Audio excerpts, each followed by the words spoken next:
कि विभिन्न विभिन्न तलों पर हम आत्मस्मरण कर सकते हैं, क्योंकि हमारी क्रियाएं अलग अलग हैं। दिन में हम सुबह उठते हुए और शाम को सोने से पहले हमें संसार में सब कुछ करना है, और ओशो का जो दृष्टिकोण है वो जीवन के प्रति सकारात्मक दृष्टिकोण है। जीवन से भागना नहीं है, जीवन में जागना है। जब हम जीवन में रहते हैं और जीवन को जी रहे हैं, काम भी करना है, धन भी अर्जित करना है, परिवार में भी रहना है, मित्रों में भी रहना है, और दूसरे व्यक्तियों से जिनसे हम परस्पर वार्तालाप करते हैं उनके साथ जीते हैं, उनके व्यवहार भी हमारे निर्देश के अनुसार नहीं हो सकते। हर व्यक्ति स्वतंत्र है अपनी तरह से जीने के लिए। हमारे हाथ में तो सिर्फ और सिर्फ इतना है, कैसे हम शांत और आनंदित रह सकते हैं, कैसे हमारे जीवन के अंदर ये संपन्नता आ सके कि हमारी जीवन जीने की गुणवत्ता बढ़ती चली जाए, द क्वालिटी ऑफ लिविंग हमारी एनहांस होती चली जाए। मेरे देखे अध्यात्म का सिर्फ और सिर्फ इतना ही अर्थ है कि हम बेहतर तरीके से जी सकें, बेहतर मनुष्य बन सके सब, और हमारा होना प्रेममय हो जाए। एक बात आप निश्चित तौर पर जान लेना, प्रयोग करके भी देख लेना, आत्मविस्मरण हमें शांति और आनंद से दूर ले जाता है। आत्मस्मरण हमें शांति के अंदर और स्थापित करता है। हमारी जड़ें शांति में और मजबूत होती हैं, हमारे रिएक्शंस खत्म हो जाते हैं। एक्शंस तो हमें लेने हैं, लेकिन रिएक्शन में नहीं जीना। एक्शन हम जागते हुए जो हम चाहते हैं वो करते हैं, और रिएक्शंस हमसे करवाए जाते हैं, हमारे कंट्रोल में नहीं होते। जितना आत्मविस्मरण होगा हमारा जीवन रिएक्शन केंद्रित होगा, जितना आत्मस्मरण होगा हमारा जीवन हमारे स्वामित्व में होगा। मैं अपने लिए क्या निर्धारित कर रहा हूं और मैं कैसे जीना चाहता हूं, मेरा स्वयं का निर्णय है। और अगर मैं चाहता हूं कि मैं शांत और आनंदित जीऊं, तो कोई दूसरा मुझे कैसे अशांत कर सकता है? दूसरे की कैपेसिटी क्या है मेरे जीवन पर मालकियत की? क्या सच में मैं अपने जीवन का स्वामी हूं? मेरे देखे ये गोल्डन की है शांति और सामित्व भरे जीवन की, वो है आत्मस्मरण। और आत्मस्मरण जब आप बात करते हैं, कई बार आपने सुना होगा कि आत्मस्मरण को केवल और केवल लोग परिभाषित कर देते हैं अपनी आत्मा के स्मरण से। जिस आत्मा का मेरा ये शरीर मंदिर है, जिसमें ये वास करती है, जिसमें ये रहती है, जिसमें एक मन भी है, भावनाएं भी हैं, क्या उसका मैं इतना विपरीत और इतना उसको कंडेम करके जीऊं? ओशो कहते हैं ये शरीर, ये मन परमात्मा की हमें सबसे बेहतर भेंट है, इसका हमें सम्मान करना होगा। पुराने लोगों ने बहुत अपमान की दृष्टि से देखा इस शरीर को, इस मन को, दुश्मन की भांति। जो अगर अस्तित्व का, इस परमात्मा का इतनी सुंदर हमें भेंट मिली है, उसके प्रति हम एक एनिमिटी कैसे रख सकते हैं? हम दुश्मन की तरह कैसे देख सकते हैं? उसका अपमानजनक व्यवहार कैसे कर सकते हैं? इस शरीर को आज थोड़ी सी चोट लग जाए, आपकी टांग में कुछ हो जाए, आप चल ना पाओ, आपका जीवन कितना अपाहिज हो जाता है। इतनी सुंदर भेंट है। मैं अक्सर लोगों से कहता हूं कि हम वैसे तो बात करते हैं कि हमें अहोभाव में जीना है, क्या कभी हम अपने शरीर के प्रति भी अहोभाव से जिए हैं? क्या कभी हमने प्यार से अपने घुटनों को कभी स्पर्श किया, अपनी टांगों को स्पर्श किया, इस भाव से कि तुम मेरे इतने अच्छे मित्र हो, मैं तुम्हारे बीच रहता हूं। क्या इस मंदिर के स्पेस की हम जो इस मंदिर में बैठे हम साधना कर रहे हैं, इसका तो हम सम्मान करें, लेकिन इसकी दीवारों का हम अपमान करेंगे? अगर दीवारें नहीं होती तो क्या ये स्पेस क्रिएट होता? ऐसा दुर्घटना हमारे जीवन में ना घट जाए। शरीर से लेकर आत्मा तक सब मेरे हैं, मेरा फैलाव है, भावनाएं मेरा फैलाव है जिनसे मैं एक्सप्रेस करता हूं। ये मन भी मेरा फैलाव है, इसके द्वारा मैं कार्य करता हूं। बहुत बार मन मुझे सहयोग करता है, जीने में सहयोग करता है। मेरे देखे आत्मस्मरण शरीर से लेकर आत्मा तक का स्मरण है। इसमें सांसें भी आती हैं, भावनाएं भी आती है, शरीर भी आता है, और मेरे भीतर की शून्यता भी आती है। मान्यता शून्यता ही मेरा सत्य स्वरूप है, मेरा शाश्वत स्वरूप है। ये भीतर की शून्यता, नथिंगनेस, ये भीतर की आत्मा जो परमात्मा का ही स्वरूप है।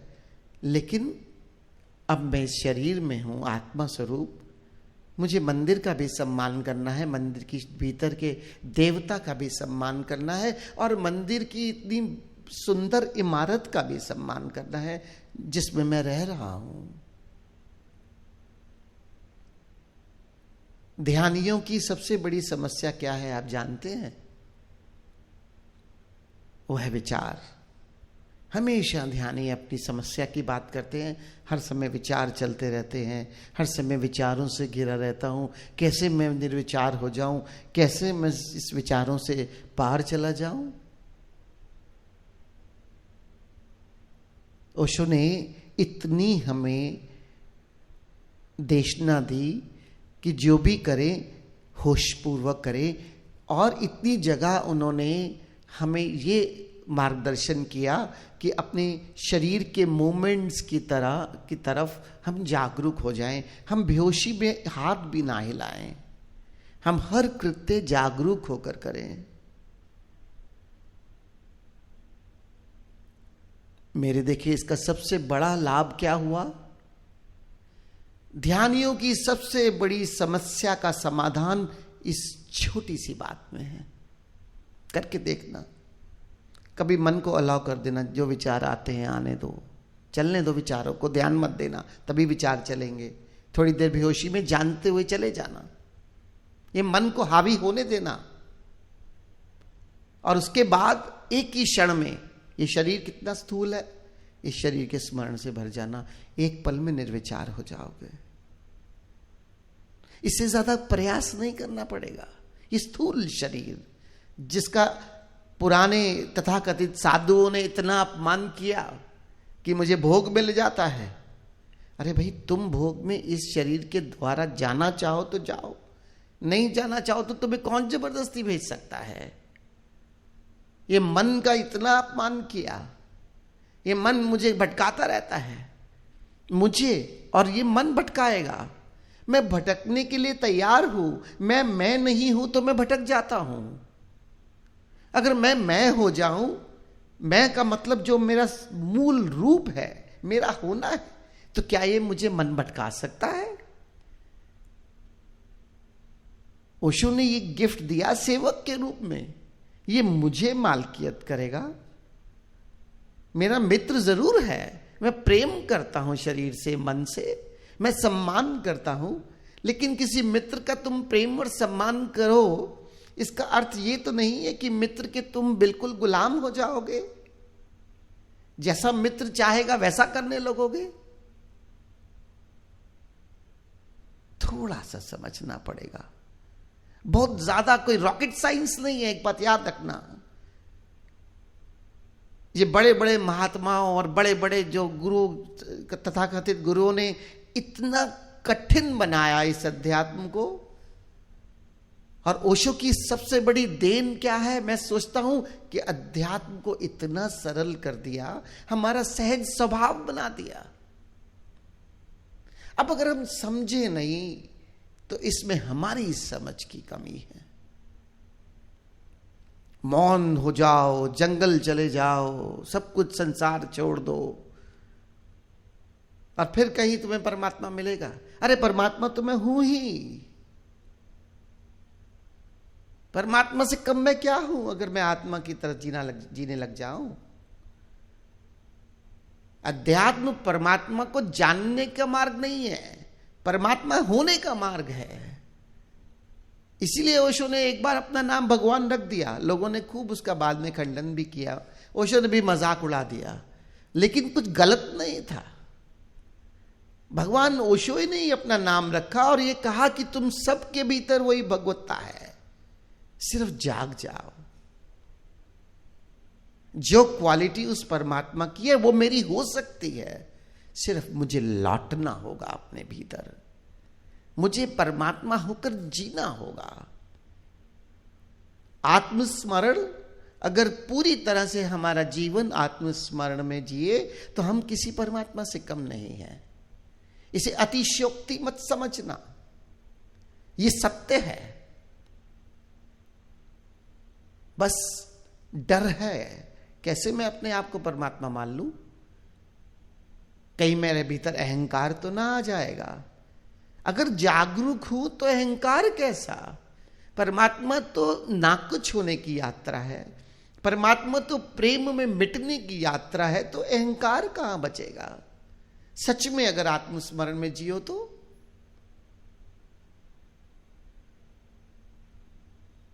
जब मैं मिटी गया, जब मेरा मुझ पे कुछ है ही नहीं, तो अहंकार लाओगे कहां से?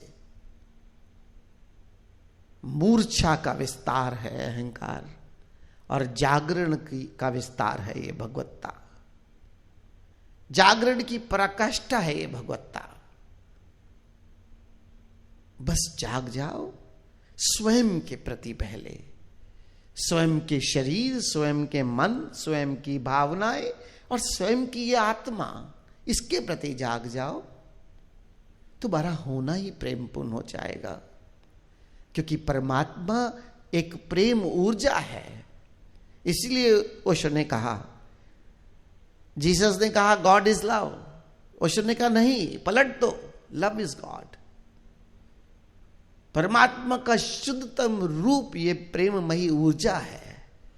अगर मैं आत्मतल पर जीऊं, मैं एक प्रेम ऊर्जा के अलावा कुछ बचता ही नहीं हूं। बस उस शून्यता को उपलब्ध होना है। लौट आओ अपनी ओर। इस शरीर, ये स्थूल शरीर, इसके प्रति जागरूक हो जाओ सबसे पहले, जो सबसे सरल है। सांसें थोड़ी सूक्ष्म है, भावनाएं और सूक्ष्म है, और अपने भीतर की शून्यता पूरा सूक्ष्म तल हमारा होना है। सरल है शरीर के प्रति जाग जाओ, शरीर के प्रति जागो। मैं आपसे बातचीत कर रहा हूं, अब मैं अपने भीतर की शून्यता के प्रति नहीं जाग सकता इस समय, क्योंकि मैं अपने मन का भी उपयोग कर रहा हूं, क्योंकि मन में स्मृतियां हैं, मेरे अनुभव की स्मृतियां। क्या मैं उसका उपयोग करूं तो क्या मैं मन का खंडन कर रहा हूं? कैसे इस मन का अपमान करूं जिसमें मेरी अनुभव की स्मृतियां एकत्रित हुई हैं? मैं उसका उपयोग कर रहा हूं आपसे बातचीत करते हुए। मेरे शरीर हिल रहे हैं, मैंने ये माइक पकड़ा हुआ है, मैं अपने शरीर का उपयोग कर रहा हूं आपसे बातचीत करते हुए। क्या इस शरीर का मैं अपमान करूं? फिर मेरी वाणी है, मेरी जीवा है, मेरे शरीर के माध्यम से मैं अपनी भीतर के एक्सपीरियंस किसकी कहो, अपने अनुभव कहो, अपनी फीलिंग्स कहो, उसकी शेयरिंग आपसे कर रहा हूं इस जीवा के माध्यम से। कैसे मैं इस शरीर का अपमान करूं? लेकिन इस पल भी आत्मस्मरण मेरा घट सकता है। शून्यता में मुझे जाने की जरूरत नहीं, क्योंकि मैं बाहर से कटना नहीं चाहता, मैं आपके भीतर प्रेम स्वरूप से बैठा हूं। मुझे आपसे प्रेम है, मुझे स्वयं से प्रेम है, तभी हम सब मिलकर अपनी शेयरिंग कर रहे हैं। ना मैं गुरु, ना मैं आचार्य, मैं आपका मित्र हूं। मैं प्रेम कर रहा हूं आपसे, प्रेम की अभिव्यक्ति दे रहा हूं अपने अनुभवों के रूप में। लेकिन आत्मस्मरण मेरा कैसे चल रहा है इस समय? प्रैक्टिकल बात करते हैं। मेरे को शरीर का ख्याल है और आप सबका। मुझे शून्यता में जाने की जरूरत नहीं। मैं बोल रहा हूं, अपने सांसों का भी स्मरण नहीं कर सकता, लेकिन मैं शरीर की ऊपरी तल के याद से भर के मैं आपके साथ रिलेट इजीली कर सकता हूं। आज करके देखना। यहां पर आप बहुत कीमती समय निकाल कर आए हैं। बहुत सारे चैलेंजेस होते हैं, अपना घर, अपना परिवार, अपने काम की जगह से छुट्टी लेना, धन खर्च करना रास्ते में, प्रयोग में जीना। 6 दिन प्रयोग में जीना, केवल मंदिर में ही नहीं जहां हम साधना कर रहे हैं, हर जगह पर प्रयोग से भर जाना। अभी जाओ, बाद में चाय पीने जाओगे या कुछ खाने पीने जाओगे, लोगों से रिलेट करना, कटना मत।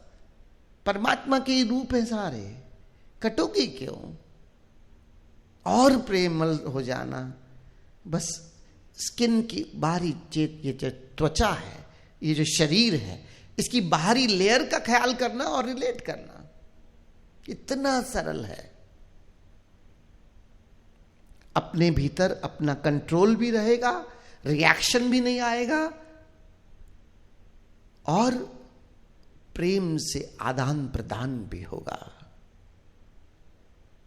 मैं अक्सर कहता हूं, ये संसार हमारा प्लेटफॉर्म है। हम जो बेहतर होने का प्रयास कर रहे हैं, अभ्यास कर रहे हैं, हम सीख रहे हैं, हमारी लर्निंग चल रही है। ये 6 दिन एक मिस्ट्री स्कूल ओशो का कहते हैं। इसमें जो हम सीख रहे हैं, इसका बाहर जाकर प्रयोग करें। आत्माएं इतने सुंदर सुंदर शरीर लेकर उत्पन्न हुई है यहां, किसी न किसी रिश्ते से हमारे साथ जुड़ गई, चाहे वो मित्र, चाहे वो शरीर रिश्ता हो, चाहे मेरा आध्यात्मिक रिश्ता हो। अगर कोई भी आत्मा किसी शरीर के माध्यम से मेरे संपर्क में आ रही है, तो क्या मेरा व्यवहार होना चाहिए उसके साथ जैसे किसी परमात्मा से मैं भी डील कर रहा हूं। लेकिन होगा कैसे? जब आत्मस्मरण होगा, जब स्वयं का ख्याल होगा, तभी दूसरे का भी ख्याल होगा कि ये परमात्मा स्वरूप है। आत्मविस्मरण हो गया तो दूसरे को परमात्मा के रूप में कैसे याद करोगे? आत्मस्मरण के बिना प्रभु स्मरण कभी नहीं हो सकता। हमेशा इस बात को ख्याल रखना। मेरा अनुभव तो यही कहता है। मैंने कल भी आपसे कहा था, थोड़ी देर प्रयोग करना। पूछूंगा नहीं कितने लोगों ने किया, लेकिन भूल गए होगे तो आज कर लेना। थोड़ी देर अपना ख्याल मत रखना, केवल आप बाहर का पेड़ पौधे और प्रकृति का ख्याल रखना।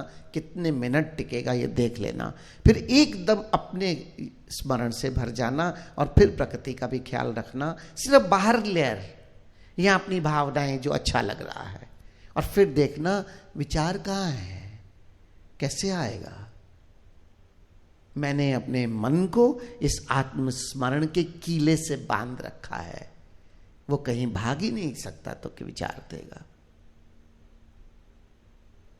बहुत हो गया अध्यात्म सिर्फ किताबों में या सुनने में, और आजकल तो बहुत सुविधा है, हर एक के हाथ में फोन है, स्मार्टफोन्स। गूगल में जो चाहो, बोलने वाले बहुत, उपदेश देने वाले बहुत, उनसे कुछ होने वाला नहीं। ओशो कहते हैं, उधार ज्ञान को छोड़ो, स्वयं से सीखो, स्वयं के जीवन से सीखो। और मेरे देखे हमारे सबसे बड़े गुरु हमारे भीतर बैठे हैं। जब हम जागरूक हैं, ओशो की सारी देशनाएं, स्वामी जी की मां की सारी देशनाएं हमें दिशा दे रही हैं। जीना हमें पड़ेगा, अपने कुएं को खुद खोद कर खुद पानी पीना पड़ेगा और खुद की प्यास बुझानी होगी। मार्गदर्शन है। मैं आपसे अपनी शेयरिंग कर रहा हूं।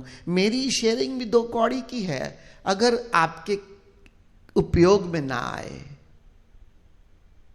अगर छोटी सी चीज भी आपके जीवन को बदल जाए, तब हमें एक दूसरे की शेयरिंग से कोई लाभ है। अपने जीवन को इस कसौटी पर हमें कसना होगा जो प्रैक्टिकल लिविंग है, जो हमारी जीवन शैली है, जो हमारा आचरण है। ध्यान हमारा होना, हमारी शून्यता, हमारे भीतर की आत्मा का स्मरण, हमारे प्रेमल होना, ये हमारी अभिव्यक्ति हो जाए जहां भी है, चाहे हम बोले या ना बोले। मुझे स्वामी जी की ये बात बहुत ही भाती है। एक उनकी प्रवचन माला, उसका नाम बदल गया अब। उस समय था प्रेम, प्रेम और प्रेम में भेद। 13 या 14 प्रश्नों का उत्तर दिया था उन्होंने। और उसमें एक बात जो मैं 15 साल हो गए कभी नहीं भूला, ना प्रेम करना, ना प्रेम मांगना, बस प्रेम हो जाना। और ये तभी संभव है जब हम आत्मस्मरण में जीना शुरू करेंगे। और आत्मस्मरण शरीर से लेकर अपने भीतर की शून्यता, चाहे तो सबका स्मरण हो, चाहे किसी एक का, शरीर, सांसें, या मेरे भीतर की शून्यता।